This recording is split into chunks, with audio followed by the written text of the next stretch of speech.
हाय. खूप दिवस झाले साडी नव्हती घातली. आज इच्छा झाली. आज लवकर आली होती हॉटेलवरून. घरात कामं होती. काम झालं म्हटलं जराशी साडी जराशी म्हणजे पूर्ण घातली आहे. ही माझी फेवरेट आहे, रेड आणि ब्लॅक. मग फिरायला जायचा विचार होता, पण कुठं जाणार?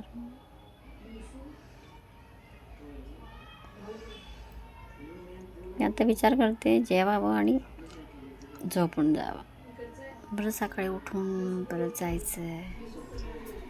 रोज उठून तीच कामं, रोज उठून तीच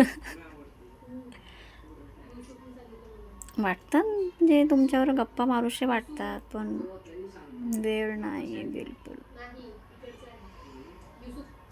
कॉफी घेतली? मी घेतली. Okay, bye. Love you.